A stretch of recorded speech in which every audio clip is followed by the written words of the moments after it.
கிறிஸ்துவுக்குள் அன்பானவர்களே, இன்றைய நாளுக்கான வேதாகம வாசிப்பு பகுதி ஆதியாகமம் 28ஆம் அதிகாரம் முதல் 30ஆம் அதிகாரம் வரை. ஆதியாகமம் 28ஆம் அதிகாரம். 1. ஈசாக்கு யாக்கோபை அழைத்து அவனை ஆசீர்வதித்து, நீ கானானியருடைய குமாரத்திகளில் பெண் கொள்ளாமல் 2. எழுந்து புறப்பட்டு பதான் அராமிலிருக்கிற உன் தாயினுடைய தகப்பனாகிய பெத்துவேலுடைய வீட்டுக்குப் போய் அவ்விடத்தில் உன் தாயின் சகோதரனாகிய லாபானின் குமாரத்திகளுக்குள் பெண்கொள் என்று அவனுக்கு கட்டளையிட்டான். 3. சர்வவல்லமையுள்ள தேவன் உன்னை ஆசீர்வதித்து, நீ பல ஜனக்கூட்டமாகும்படி உன்னை பலுகவும் பெருகவும் பண்ணி. 4. தேவன் ஆபிரகாமுக்கு கொடுத்ததும் நீ பரதேசியாய் தங்குகிறதுமான தேசத்தை நீ சுதந்தரித்துக் கொள்ளும்படி ஆபிரகாமுக்கு அருளிய ஆசீர்வாதத்தை உனக்கும் உன் சந்ததிக்கும் அருளுவாராக என்று சொல்லி. 5. ஈசாக்கு யாக்கோபை அனுப்பிவிட்டான். அப்பொழுது அவன் பதான் அராமிலிருக்கும் சீரியா தேசத்தானாகிய பெத்துவேலுடைய குமாரனும் தனக்கும் ஏசாவுக்கும் தாயாகிய ரெபெக்காளின் சகோதரனுமான லாபானிடத்துக்கு போக புறப்பட்டான். 6. ஈசாக்கு யாக்கோபை ஆசீர்வதித்து ஒரு பெண்ணை கொள்ளும்படி அவனை பதான் அராமுக்கு அனுப்பினதையும், அவனை ஆசீர்வதிக்கையில் நீ கானானியருடைய குமாரத்திகளில் பெண் கொள்ள வேண்டாம் என்று அவனுக்கு கட்டளையிட்டதையும். 7. யாக்கோபு தன் தகப்பனுக்கும் தன் தாய்க்கும் கீழ்ப்படிந்து பதான் அராமுக்கு புறப்பட்டு போனதையும் ஏசா கண்டதினாலும். 8. கானானியருடைய குமாரத்திகள் தன் தகப்பனாகிய ஈசாக்கின் பார்வைக்கு ஆகாதவர்கள் என்பதை ஏசா அறிந்ததினாலும். 9. ஏசா இஸ்மவேலிடத்துக்கு போய் தனக்கு முன்னிருந்த மனைவிகளுமன்றி ஆபிரகாமுடைய குமாரனாகிய இஸ்மவேலின் குமாரத்தையும் நெபாயோத்தின் சகோதரியுமாகிய மகலாத்தையும் விவாகம் பண்ணினான். யாக்கோபின் சொப்பனம். 10. யாக்கோபு பெயர்செபாவை விட்டு புறப்பட்டு ஆரானுக்கு போக பிரயாணம் பண்ணி 11. ஒரு இடத்திலே வந்து சூரியன் அஸ்தமித்தபடியினால் அங்கே ராத்தங்கி அவ்விடத்து கற்களில் ஒன்றை எடுத்து தன் தலையின் கீழ் வைத்து அங்கே நித்திரை செய்யும்படி படுத்துக்கொண்டான். 12. அங்கே அவன் ஒரு சொப்பனம் கண்டான். இதோ, ஒரு ஏணி பூமியிலே வைக்கப்பட்டிருந்தது, அதின் நுனி வானத்தை எட்டியிருந்தது, அதிலே தேவதூதர் ஏறுகிறவர்களும் இறங்குகிறவர்களுமாய் இருந்தார்கள். 13. அதற்கு மேலாக கர்த்தர் நின்று, நான் உன் தகப்பனாகிய ஆபிரகாமின் தேவனும் ஈசாக்கின் தேவனுமாகிய கர்த்தர், நீ படுத்திருக்கிற பூமியை உனக்கும் உன் சந்ததிக்கும் தருவேன். 14. உன் சந்ததி பூமியின் தூளை போலிருக்கும், நீ மேற்கேயும் கிழக்கேயும் வடக்கேயும் தெற்கேயும் பரம்புவாய், உனக்குள்ளும் உன் சந்ததிக்குள்ளும் பூமியின் வம்சங்களெல்லாம் ஆசீர்வதிக்கப்படும். 15. நான் உன்னோடே இருந்து நீ போகிற இடத்திலெல்லாம் உன்னை காத்து இந்த தேசத்துக்கு உன்னை திரும்பி வர பண்ணுவேன், நான் உனக்கு சொன்னதை செய்யுமளவும் உன்னை கைவிடுவதில்லை என்றார். 16. யாக்கோபு நித்திரை தெளிந்து விழித்தபோது, மெய்யாகவே கர்த்தர் இந்த ஸ்தலத்தில் இருக்கிறார், இதை நான் அறியாதிருந்தேன் என்றான். 17. அவன் பயந்து, இந்த ஸ்தலம் எவ்வளவு பயங்கரமாயிருக்கிறது, இது தேவனுடைய வீடே அல்லாமல் வேறல்ல, இது வானத்தின் வாசல் என்றான். 18. அதிகாலையிலே யாக்கோபு எழுந்து தன் தலையின் கீழ் வைத்திருந்த கல்லை எடுத்து அதை தூணாக நிறுத்தி அதின் மேல் எண்ணெய் வார்த்து 19. அந்த ஸ்தலத்திற்கு பெத்தேல் என்று பேரிட்டான். அதற்கு முன்னே ஊருக்கு லூஸ் என்னும் பேர் இருந்தது. 20. அப்பொழுது யாக்கோபு, தேவன் என்னுடைய இருந்து நான் போகிற இந்த வழியிலே என்னை காப்பாற்றி உண்ண ஆகாரமும் உடுக்க வஸ்திரமும் எனக்கு தந்து. 21. என்னை என் தகப்பன் வீட்டுக்குச் சமாதானத்தோடே திரும்பி வர பண்ணுவாரானால் கர்த்தர் எனக்கு தேவனாயிருப்பார். 22 நான் தூணாக நிறுத்தின இந்த கல் தேவனுக்கு வீடாகும். தேவரீர் எனக்கு தரும் எல்லாவற்றிலும் உமக்கு தசமபாகம் செலுத்துவேன் என்று சொல்லி பொருத்தனை பண்ணிக் கொண்டான். ஆதியாகமம் 29ஆம் அதிகாரம். யாக்கோபு லாபான் வீட்டுக்கு செல்லுதல். 1 யாக்கோபு பிரயாணம் பண்ணி கீழ்த்திசையாரின் தேசத்தில் போய்ச் சேர்ந்தான். 2 அங்கே வயல்வெளியிலே ஒரு கிணட்டையும் அதன் அருகே மடக்கியிருக்கிற 3 ஆட்டு மந்தைகளையும் கண்டான். அந்த கிணற்றிலே மந்தைகளுக்கு தண்ணீர் காட்டுவார்கள். அந்த கிணற்றின் வாய் ஒரு பெரிய கல்லினால் அடைக்கப்பட்டிருந்தது. 3 அவ்விடத்தில் மந்தைகள் எல்லாம் சேர்ந்த பின் கிணற்றின் வாயிலிருக்கும் கல்லை மேய்ப்பர் புரட்டி ஆடுகளுக்கு தண்ணீர் காட்டி மறுபடியும் கல்லை முன்னிருந்தபடி கிணற்றின் வாயில் வைப்பார்கள். 4 யாக்கோபு அவர்களை பார்த்து, சகோதரரே, நீங்கள் எவ்விடத்தார் என்றான். அவர்கள், நாங்கள் ஆரான் ஊரார் என்றார்கள். 5 அப்பொழுது அவன், நாகோரின் குமாரனாகிய லாபானை அறிவீர்களா என்று கேட்டான். அறிவோம் என்றார்கள். 6 அவன் சுகமாயிருக்கிறானா என்று விசாரித்தான். அதற்கு அவர்கள், சுகமாயிருக்கிறான். அவன் குமாரத்தியாகிய ராகேல் அதோ ஆடுகளை ஓட்டிக்கொண்டு வருகிறாள் என்று சொன்னார்கள். 7 அப்பொழுது அவன், இன்னும் வெகு பொழுதிருக்கிறதே, இது மந்தைகளைச் சேர்க்கிற வேளை அல்லவே. ஆடுகளுக்கு தண்ணீர் காட்டி இன்னும் மேயவிடலாம் என்றான். 8 அதற்கு அவர்கள், எல்லா மந்தைகளும் சேருமுன்னே அப்படி செய்யக்கூடாது. சேர்ந்த பின் கிணற்றின் வாயிலுள்ள கல்லை புரட்டுவார்கள். அப்பொழுது ஆடுகளுக்கு தண்ணீர் காட்டுவோம் என்றார்கள். 9 அவர்களோடே அவன் பேசிக் கொண்டிருக்கும் போதே தன் தகப்பனுடைய ஆடுகளை மேய்த்து கொண்டிருந்த ராகேல் அந்த ஆடுகளை ஓட்டிக்கொண்டு வந்தாள். 10 யாக்கோபு தன் தாயின் சகோதரனான லாபானுடைய குமாரத்தியாகிய ராகேலையும் தன் தாயின் சகோதரனாகிய லாபானின் ஆடுகளையும் கண்டபோது யாக்கோபு போய் கிணற்றின் வாயிலிருந்த கல்லை புரட்டி தன் தாயின் சகோதரனாகிய லாபானின் ஆடுகளுக்கு தண்ணீர் காட்டினான். 11 பின்பு யாக்கோபு ராகேலை முத்தஞ்செய்து சத்தமிட்டு அழுது 12 தான் அவள் தகப்பனுடைய மருமகன் என்றும் ரெபெக்காளின் குமாரன் என்றும் ராகேலுக்கு அறிவித்தான். அவள் ஓடிப்போய் தன் தகப்பனுக்கு அறிவித்தாள். 13 லாபான் தன் சகோதரியின் குமாரனாகி யாக்கோபுடைய செய்தியை கேட்டபோது அவனுக்கு எதிர்கொண்டோடி அவனை கட்டிக்கொண்டு முத்தஞ்செய்து தன் வீட்டுக்கு அழைத்து கொண்டு போனான். அவன் தன் காரியங்களை எல்லாம் விவரமாய் லாபானுக்கு சொன்னான். 14 அப்பொழுது லாபான், நீ என் எலும்பும் என் மாம்சமுமானவன் என்றான். 1 மாதம் வரைக்கும் யாக்கோபு அவனிடத்தில் தங்கினான். லேயாள் ராகேல் யாக்கோபு மணமுடித்தல்.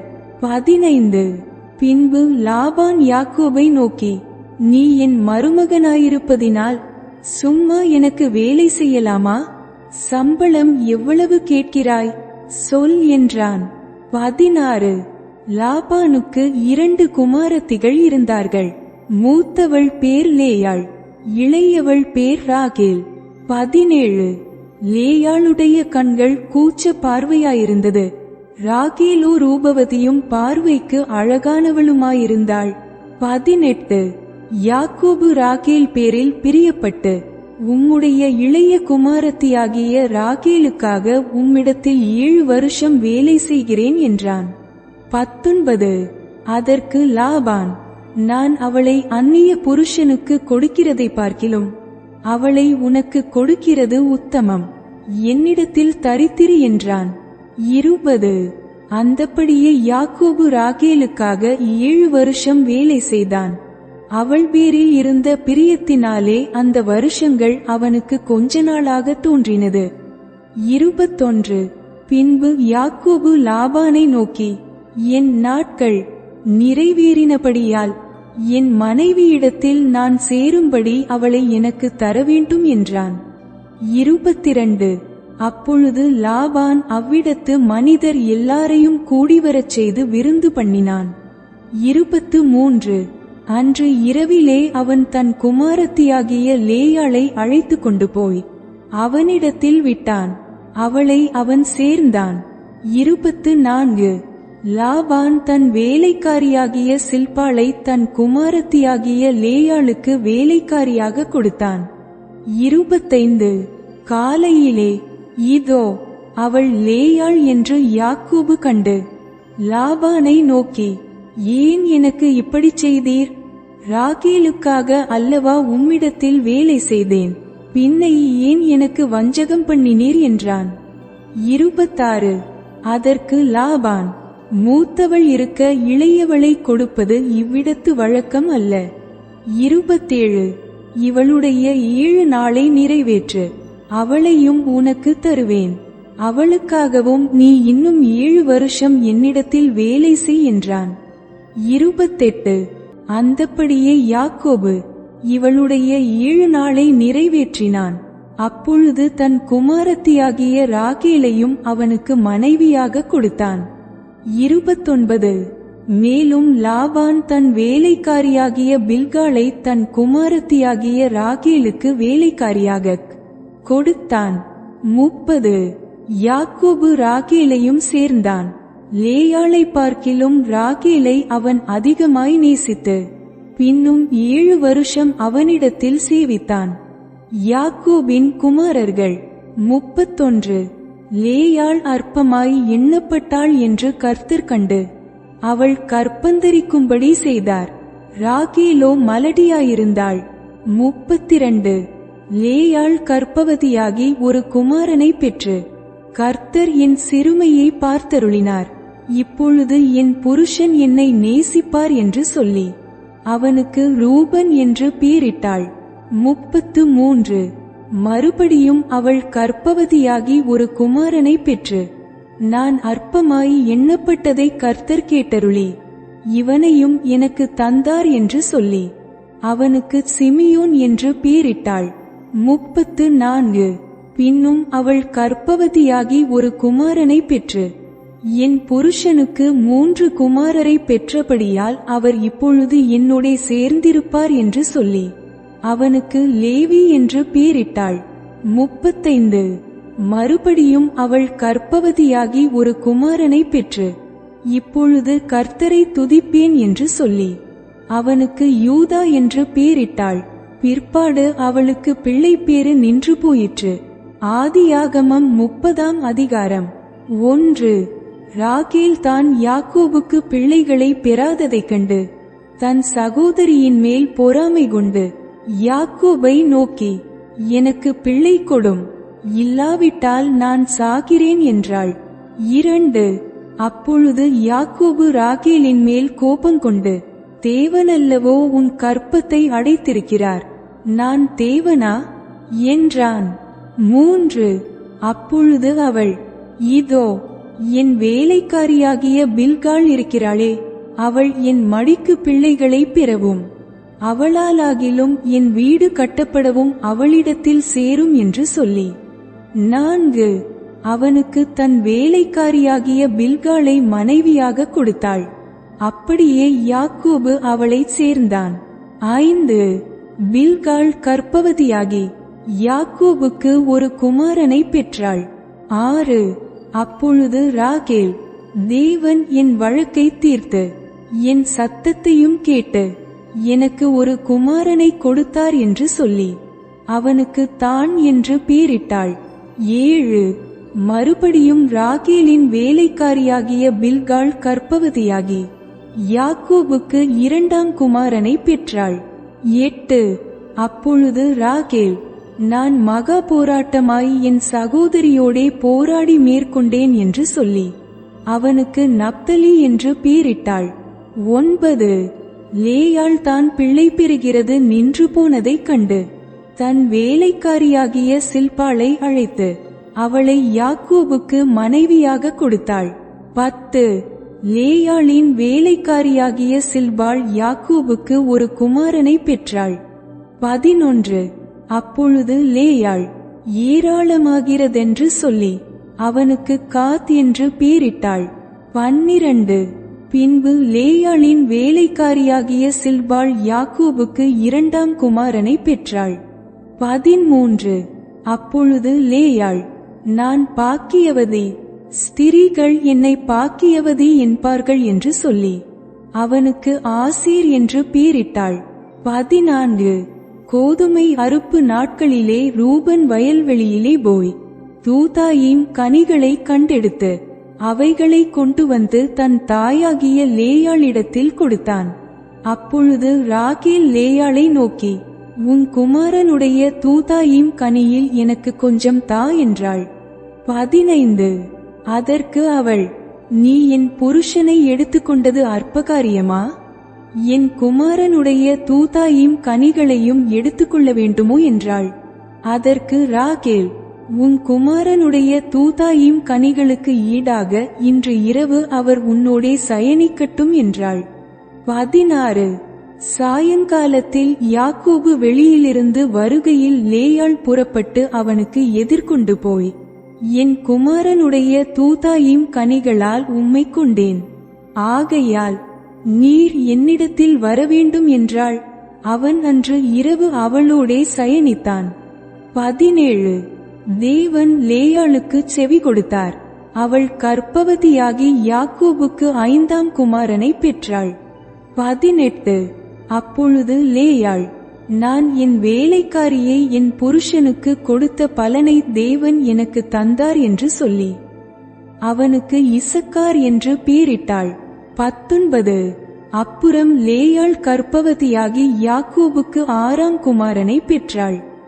20 அப்பொழுது லேயாள், தேவன் எனக்கு நல்ல ஈவை தந்தார், என் புருஷனுக்கு நான் 6 குமாரரை பெற்றபடியால் இப்பொழுது அவர் என்னுடனே வாசம் பண்ணுவார் என்று சொல்லி அவனுக்கு செபுலோன் என்று பேரிட்டாள்.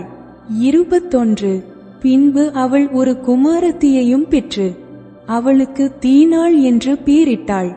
22 தேவன் ராகேலை நினைத்தருளினார். அவளுக்கு தேவன் செவி கொடுத்து அவள் கற்பந்தரிக்கும்படி செய்தார். 23 அவள் கர்ப்பவதியாகி ஒரு குமாரனை பெற்று தேவன புள்ளி என் நிந்தையை நீக்கிவிட்டார் என்றும் 24 இன்னும் ஒரு குமாரனை கர்த்தர் எனக்கு தருவார் என்றும் சொல்லி அவனுக்கு யோசேப்பு என்று பேரிட்டாள். யாக்கோபுக்கு சொந்தமானவைகள். 25 ராகேல் யோசேப்பை பெற்றபின் யாக்கோபு லாபானை நோக்கி, நான் என் ஸ்தானத்திற்கும் என் தேசத்திற்கும் போக என்னை அனுப்பிவிடும்.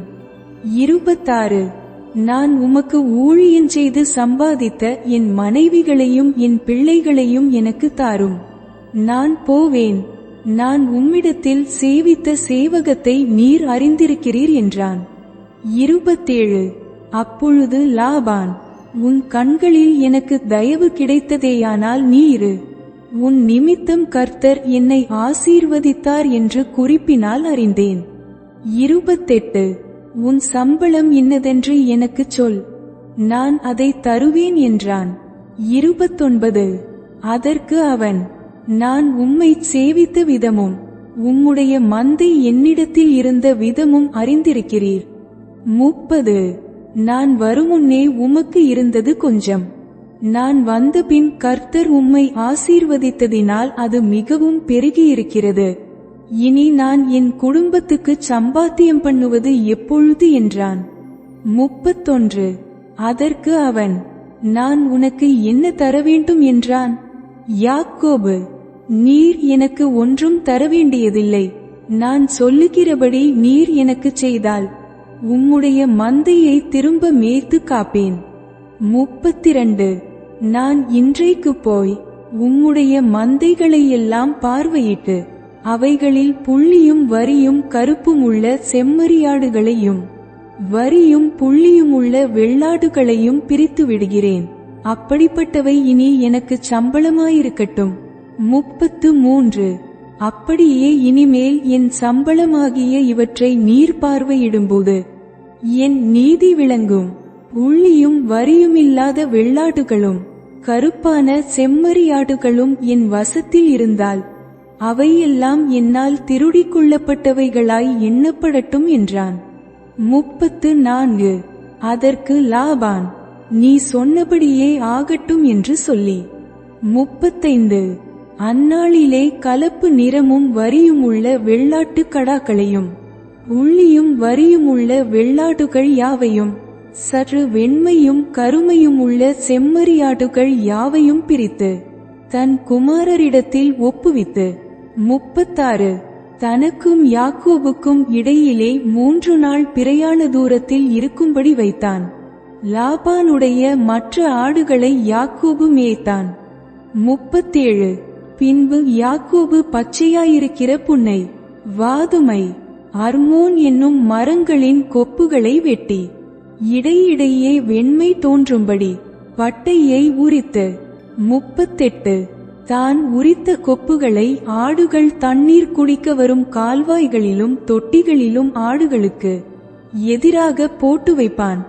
ஆடுகள் தண்ணீர் குடிக்க வரும்போது பொலிவதுண்டு.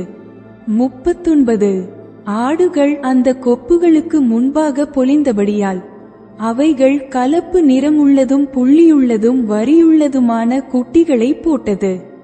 40 அந்த ஆட்டுக்குட்டிகளை யாக்கோபு பிரித்துக்கொண்டு ஆடுகளை லாபானுடைய மந்தையிலிருக்கும் கலப்பு நிறமானவைகளுக்கும் கருப்பானவைகள் எல்லாவற்றிற்கும் எதிராக நிறுத்தி தன் ஆடுகளை லாபானுடைய மந்தையோடே சேர்க்காமல் தனிப்புறமாக வைத்துக் கொள்வான். 41 பலத்த ஆடுகள் பொலியும்போது அந்த கொப்புகளுக்கு எதிரே பொலியும்படி யாக்கோபு அவைகளை அந்த ஆடுகளின் கண்களுக்கு முன்பாக கால்வாய்களிலே போட்டு வைப்பான். 42 பலவீனமான ஆடுகள் பொலியும்போது அவைகளை போடாமலிருப்பான். இதனால் பலவீனமானவைகள் லாபானையும் பலமுள்ள உள்ளிளவைகள் யாக்கோபையும் சேர்ந்தன. 43 இவ்விதமாய் அந்த புருஷன் மிகவும் விருத்தியடைந்து திரளான ஆடுகளும் வேலைக்காரிகளும் வேலைக்காரரும் ஒட்டகங்களும் கழுதைகளும் உடையவனானான்.